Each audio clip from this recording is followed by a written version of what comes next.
La ilaha illallah Muhammadun Rasulullah alaihi salatullah wa alihi wal ahibba. Apakah jari telunjuk digerak-gerakan saat tahiyat, ya? Ataukah diam saja, dan sampai mana batas bacaan tahiyat tahiyat awal? Baik. Apakah jari telunjuk digerak-gerakan saat tahiyat ataukah diam saja, dan sampai mana batas bacaan tahiyat awal? Hadis Muslim, riwayat Muslim, nomor hadis 913, nomor hadis 913.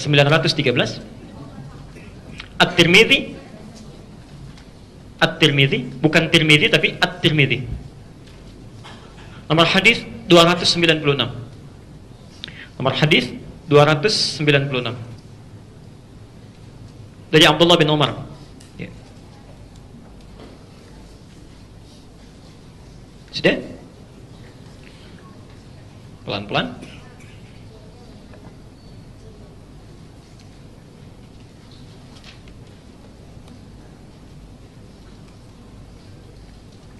Ada lagi hadis dari Wa'il bin Hujur, Masya Allah, itu diriwayatkan kurang lebih sampai 12 orang, 12 jalur, 12 jalur.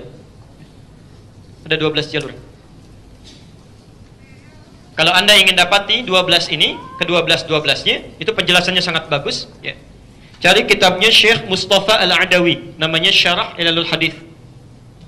Syarah Ilalul Hadith. Ini belum ada bahasa Indonesianya. Syarah Ilalul Hadith, Syekh Mustafa Al-Adawi.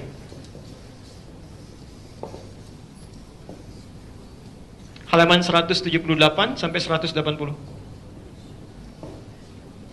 Nanti akan menyebutkan sekitar 12 hadis diriwayatkan dari Wa'il bin Hujr. Ini intinya yang menggerak-gerakkan tangan itu. Wa'il bin Hujr. Pelan-pelan. Hadis pertama dari Ibnu Umar, ya, radhiyallahu anhuma, anaknya Umar bin Khattab, semoga Allah meridhai kepada beliau dan orang tuanya. Beliau menyampaikan adalah Nabi sallallahu alaihi wasallam ketika memulai salat, ya, beliau menerangkan dengan panjang mulai dari bertakbir, ya, sampai dengan duduk di akhirnya. Ya. Saya akan percepat saja sampai duduk di akhir. Kata beliau, fa wada'a kaffahul yumna ala fakhidhil yumna. Beliau meletakkan telapak tangan yang kanan di paha yang kanannya. Jadi telapak tangan yang kanan diletakkan di paha yang kanannya. Ya. Ada sebagian riwayat mendekatkan ke arah tempurungnya. Ada yang dekat ke tempurung, ada yang di pahanya. Itu dua-duanya sahih riwayatnya. Ya. Kemudian perhatikan, melipat tangannya yang jempol ibham bertemu dengan yang wusta yang tengah, gini. Ya? Jadi meletakkan telapak tangan di pahanya, kemudian yang jempol dilingkarkan bertemu dengan yang tengah, yang wusta, gini. Ya? Bukan yang jari kelingking, ya. Kalau yang ini apa? Manis. Kalau yang asam yang mana? Apa disebut manis, ya? Nah, ini kelingking, ini manis, ini tengah, yang ini telunjuk, ini jempol. Jadi jempol bertemu dengan yang tengah sini. Kemudian perhatikan, mengangkat rafa'as sababah, mengangkat yang telunjuknya. Ya, mengangkat begini telunjuknya. Tsumma yad'u biha, ketika diangkat ini beliau berdoa. Beliau berdoa. Ini hadis pertama yang menyampaikan riwayat mengangkat tanpa menggerak-gerakannya. Ya, nggak pakai cuma ngangkat aja, ngangkat, tidak digerak-gerakan. Pelan-pelan. Anda bisa temukan itu di hadis Muslim, nomor hadis 913 tadi, dan At-Tirmidzi, nomor hadis 296. Ya. Hadisnya dari Ibnu Umar. Ya. Jadi mengangkat telunjuk tanpa menggerak-gerakannya, cuma diangkat begini, kemudian tanpa digerak-gerakan. Pelan-pelan, saya selesaikan dulu ini ya, supaya nanti tidak bertanya lagi. Menyikapi hadis ini, hadisnya sahih, ya, hadisnya sahih. Menyikapi hadis ini, ulama kemudian berbeda pendapat dalam prakteknya. Berbeda pendapat dalam prakteknya. Imam Malik, beliau berpandangan, karena hadisnya mengatakan mengangkat telunjuknya saat tahiyat, meletakkan tangannya di pahanya, mengangkat kemudian jari yang telunjuknya, melipat jempol dengan jari tengahnya begini, diangkat, yad'u biha, kemudian beliau berdoa. Maka Imam Malik menyimpulkan mengangkat telunjuk saat tahiyat ini dimulai dari awal bacaan tahiyatnya. Ya. Jadi ketika Anda mengatakan at-tahiyatu lillah, ya, atau at-tahiyatul mubarakatus salawatut thayyibat, itu ada. Ya, yang satu dari Abdullah bin Mas'ud, satu dari Abdullah bin Umar. Jadi ketika Anda mengatakan at-tahiyatu lillah, telunjuk diangkat begini. Ya. Jelas sampai sini? Ya, saya belum bicara kapan diturunkan ya, baru diangkat dulu saja. Nah. Kemudian kata Imam Abu Hanifah, karena petunjuk isyarat ini ketika diangkat jadi telunjuk, satu jari saja menunjuk pada kalimat tauhid, dan kebiasaan orang-orang Arab ini, Imam Abu Hanifah ini, beliau dalam penalaran itu sangat cerdas sekali. Sangat cerdas. Beliau punya keunggulan, kalau membaca sesuatu itu bukan bersandar hanya pada dalil, tapi menafsirkan dalil pun lewat kaidah-kaidah bahasa, kultur, dan logika. Itu Abu Hanifah. Ya, Abu Hanifah. Pernah satu kali ada orang, Pak, sombongnya luar biasa. Nantangin orang sekampung. Ya, menantang orang sekampung. Jadi ulama-ulamanya ditantang. Yang bisa, mana ulama di sini yang bisa jawab pertanyaan saya, itu orang hebat. Ya, kata orang ini, sekitar berkumpul ulama dan tidak ada satupun yang bisa jawab. Ya. Dia katakan, bagaimana itu Allah tidak adil dalam kehidupan? Coba, Allah menciptakan kita manusia, diminta untuk ibadah. Kalau kita salah, kita dihukum, itu wajar. Tapi kan yang paling tidak wajar, kita dihukum karena kita dicipta dari tanah, dihukum pakai api, wajar sakit. Tapi kalau setan salah, dia dihukum, dia kan dicipta dari api, disiksa dengan api juga. Ya, jadi dia disiksa dengan bahan penciptaannya, bagaimana bisa merasa sakit? Ya. Jadi kalau manusia dihukum, manusia terbuat dari apa? Tanah. Dari mana taunya? Al-Quran surah 15 ayat ke-28. Ya. Setan dicipta dari apa? Dari mana taunya? Satu ayat sebelumnya, ya. Wal janna khalaqnahu min naris samum, khalaqnahu min qablu min naris samum. Dan jin kami ciptakan sebelumnya, sebelum manusia, dari api yang sangat bergejolak. Ya. Loh, apa hubungan jin dengan setan? Ya, maaf. Setan itu asalnya iblis, ya. Al-Baqarah ayat ke-34. Wa idz qulna lil malaikati isjudu li adama fasajadu illa iblis. Siapa iblis itu? Asalnya jin. Jin. Dari mana taunya? Al-Kahfi ayat ke-50. Wa idz qulna lil malaikati isjudu li adama fasajadu illa iblis kana minal jinni, adalah termasuk kalangan jin. Ketika dia menggoda Adam, disebut namanya dari iblis berubah jadi setan. Ya. Dari mana taunya? Al-Baqarah 36. Fa azallahuma syaitanu anha, disebut setan. Karena itu ketika disebutkan setan dalam konteks Quran, ada yang dikaitkan dengan jin. Dikaitkan dengan jin. Nah, kata orang ini, kalau jin sih enak, setan enak, dicipta dari api, dikembalikan ke api, sama aja bohong. Pada saat itu nggak ada yang bisa jawab. Tiba-tiba datanglah seorang anak, maju ke depan, menyampaikan, saya bisa menjawabnya, kan? Persis seperti anak itu berdiri itu. Ya. Nah, itu ya. Masya Allah. Baik. Saya bisa menjawabnya, kan? Masya Allah. Penasaran orang ini, tapi tolong datang kemari, kan? Tolong datang kemari. Ketika datang, itu tanpa bicara apapun langsung ditampar pipinya. Mana orang ini? Ya. Ini malah Tom tadi, katanya. Kenapa Anda tampar saya? Kata orang ini, anak kecil ini, loh, apa sakit sampai Anda marah? Lah sakit, katanya.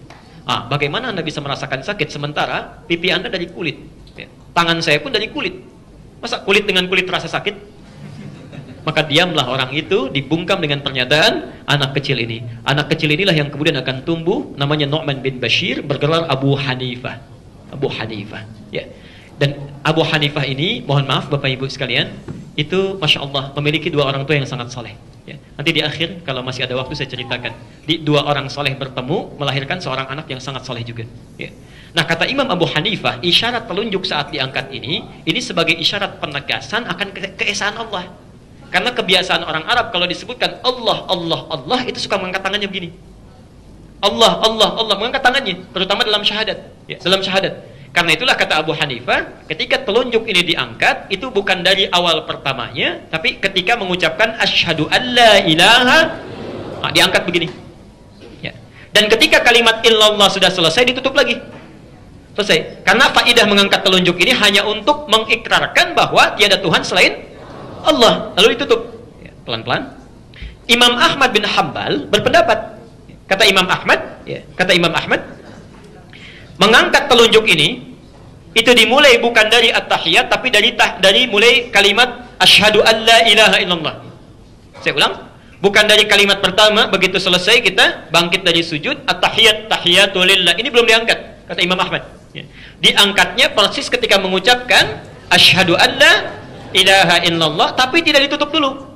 Dibiarkan terus sampai akhirnya.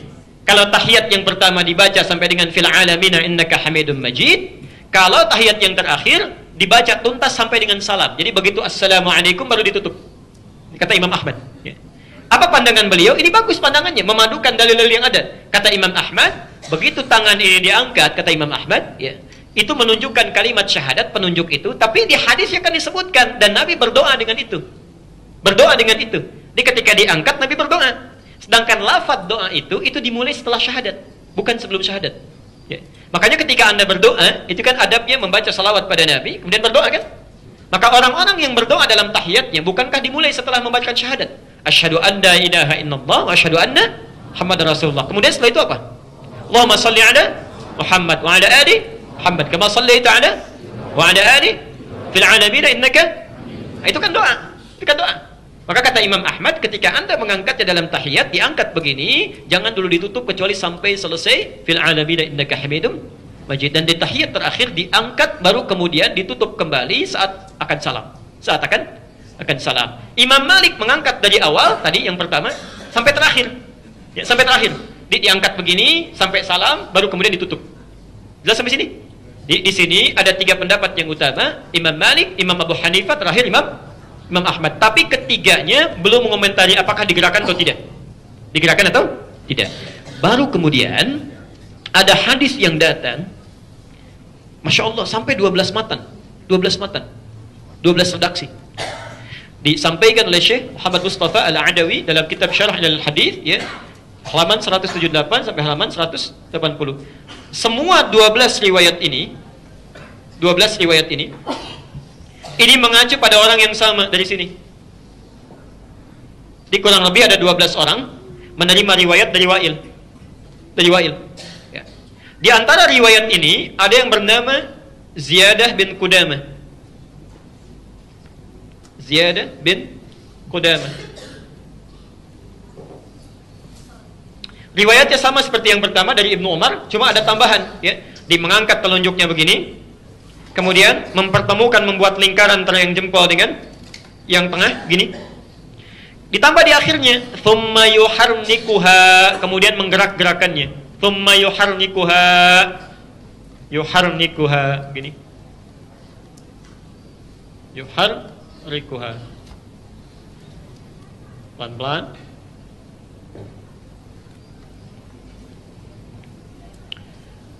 Jadi caranya sama dengan yang pertama, bisa diangkat di awal, diangkat di tengah-tengah, ditutup kembali, ya, atau diangkat tanpa ditutup sama sekali sampai akhir.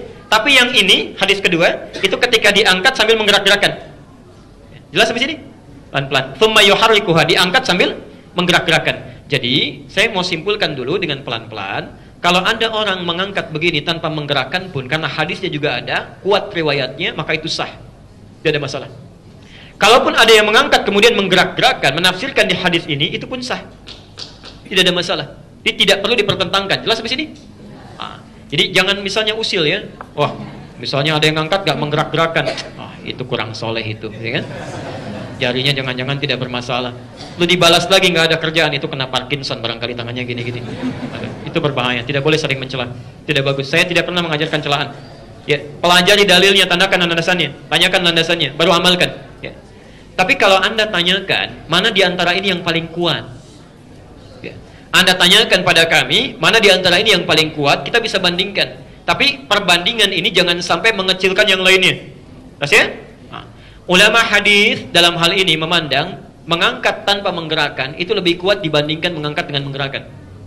Ya. Dengan 2 alasan, bahkan 3 nanti, ya. Satu,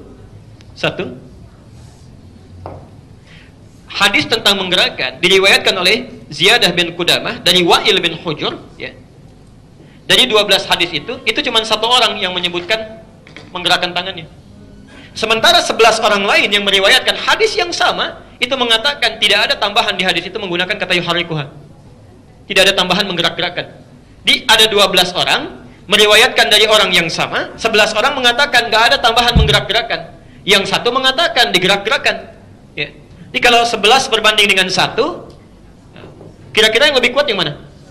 Maka dari itu kata para ulama, jika ada satu riwayat bertentangan dengan banyak yang thiqah, maka yang ini ditinggalkan. Ditinggalkan itu maksudnya dianggap lemah dibanding dengan yang ini. Ya. Di antaranya ada Sufyan Ats-Tsauri yang 11 itu. Ya. Ada Sufyan Ibnu Uyainah, ya. Ada Zuhair, ada Salam bin Sulaim, ya. Macam-macam. Jadi ada sekitar, ada Bishr bin Al-Mufaddal, ada 15 orang, ada 11 orang, maaf. Ya. Dan semuanya ahli hadis. Semuanya ahli hadis. Ini dari segi sanad. Sanad. Tapi kalau Anda berbicara hadisnya sahih atau tidak, hadisnya sahih. Ya, sahih. Cuma bertentangan dengan 11 yang sahih lagi. Dari satu jalur yang sama. Nanti kita tafsirkan di akhir. Yang kedua, kalimat yuharnikuha dalam bahasa Arab itu memiliki dua makna. Pelan-pelan, sini. Jadi kalau Anda menemukan kalimat bertasydid, misal ini ya, ini ha, ini ra, ada tasydidnya, ini kaf, ini ha. Lihat rumusnya ya. U, A, I, U, A. Ya, ada tasydidnya di sini. Yuharrikuha, yuharriku, ya, yuharriku, U, A, I, A. Pelan-pelan. Makna yang pertama, itu artinya bergerak tanpa henti. Ya, banyak, gerakan yang banyak. Yang kedua, bisa berarti mengangkat, menggerakkan dan berhenti. Bergerak kemudian berhenti. Bergerak kemudian berhenti. Misal, mengangkat, kalau dipahami yang pertama, ini menggerak-gerakan, ya, dengan banyak tanpa henti, begini. Tapi kalau dipahami yang kedua, bergerak, berhenti. Jadi ngangkat, tutup lagi. Jelas ya? Nah, dari mana taunya makna bergerak kemudian berhenti? Hadis Nabi SAW yang mengajarkan tentang takbir. Takbir. Kalau takbir angkatnya bagaimana? Mengangkat setinggi? Dari mana taunya? Hadis Al-Bukhari nomor hadis 737. Bisa sejajar dengan telinga. An-Nasai nomor hadis 1101. Nah, bahasa saat bertakbir itu menggunakan kalimat thumma yukabbir. Yukabbir. Ya, kaf, ba, ra. Perhatikan kalimatnya. Yukabbiru. Di atas yuharriku. Di bawah yukabbiru. Dan dua-duanya dilakukan dalam salat yang sama. Dalam salat, ya, dalam ibadah yang sama. Lihat sini. Ini ada ya. Ada harakatnya apa? Ini ada ya. Harakatnya apa? Baik ya. Perhatikan sini. Ini huruf ha, harakatnya apa? Ini kaf, harakatnya apa? Ini ra, ada tasdid yang harakatnya i. Ini ba, ada tasdid yang harakatnya i. Ini terakhir harakatnya ini pun berarti sama rumusnya ya? Ditanya oleh ulama hadis, kenapa Anda saat membaca takbir menggunakan kalimat yukabbir tapi takbirnya nggak berulang-ulang? Nggak ada yang begini. Cuma begini, Allahu Akbar, selesai. Tidak pernah ditemukan orang sholat misalnya Allahu Akbar, nggak ada. Ya, jadi begitu angkat Allahu Akbar. Kenapa Anda saat ini pertanyaan ya? Jadi kita juga tidak boleh mengecilkan. Kenapa Anda saat bertakbir menafsirkan dengan makna yang kedua? Jadi Allahu Akbar sekali angkat tutup. Tapi ketika tahiyat Anda menafsirkan dengan makna pertama, menggerak-gerakan. Ya. Nah, ini dalam satu amalan ada dua kalimat yang rumusnya sama, tapi kenapa bisa beda menggunakannya? Ya. Kalaupun dijawab, bolehlah, tidak apa-apa karena Nabi menunjukkan itu. Sekarang kalimat sholat itu selalu jelas dalilnya, jelas contohnya. Saking jelasnya Nabi mengatakan, "Shallu kama ra'aitumuni." Dari mana taunya? Al-Bukhari nomor hadis 631. Baik. Perhatikan, kata Nabi, "Salatlah Anda persis seperti melihat saya salat." Berarti ketika Nabi salat ada yang lihat kan? Ada yang lihat. Nah, melihatnya seseorang kepada Nabi itu mesti melihat contoh yang jelas, gerakan yang jelas, tidak ada keraguan di dalamnya, tidak membingungkan. Nah, kalaulah pernah ada orang melihat Nabi menggerakkan jemari telunjuknya saat tahiyat terakhir itu atau tahiyat yang pertama, pertanyaannya, bagaimana cara Nabi menggerakkannya? Apakah ke atas ke bawah? Apakah cepat? Atau lambat? Atau ke samping kanan ke samping kiri? Ya. Ada sementara orang membentuk kalimat Allah begini. Ya. Mana yang benar? Nah, kaidah usul fikih menyebutkan sesuatu yang jelas tanpa ditafsirkan itu lebih kuat dibandingkan dengan sesuatu yang mesti ada penafsiran. Jelas ya? Karena itu dalam hal ini ulama hadis memandang mengangkat telunjuk begini tanpa menggerakkan itu dipandang lebih kuat dari sisi matan dan sanadnya dibandingkan dengan yang menggerak-gerakan seperti ini. Nah, Syekh Mustafa Al-Adawi menyimpulkan barangkali yang dimaksud dengan hadis Ziyad ini bukan menggerak-gerakan tapi mengangkat menutup lagi seperti penafsiran Abu Hanifah tadi. Ya, tapi yang paling indah kesimpulan terakhirnya itu semua kata beliau hanya pandangan dan penafsiran. Ya, tidak harus pendapat yang kita yakini sampai harus mengecilkan dan merendahkan pendapat orang lain yang memilih hal yang berbeda dengan kita. Ya, sepanjang ada dalilnya. Ya, jelas sampai sini ya? Baik. Tapi mohon sebesar-besarnya jangan mencari alasan-alasan untuk membenarkan pendapat yang kita ambil pada hal yang tidak ada tuntunannya. Saya pernah dengar Ustadz, menggerak-gerakkan begini itu untuk musir setan katanya, supaya setannya nggak datang begini. Itu nggak ada hubungannya, ya. Tidak ada hubungannya. Baik. Ya, jangan bercanda dengan agama ya. Sekalian. Baik. Jazakallah khair. Alhamdulillah.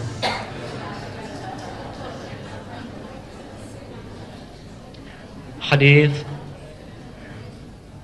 Muslim nomor hadis 1893.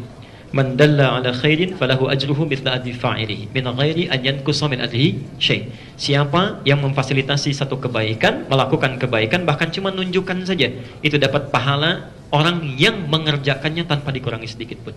Masya Allah, ya, Masya Allah. Jadi kalau tadi ada yang menghapus kemudian saya menulis setiap hurufnya, dapat itu yang menghapus tuh ya, walaupun cuma menghapus.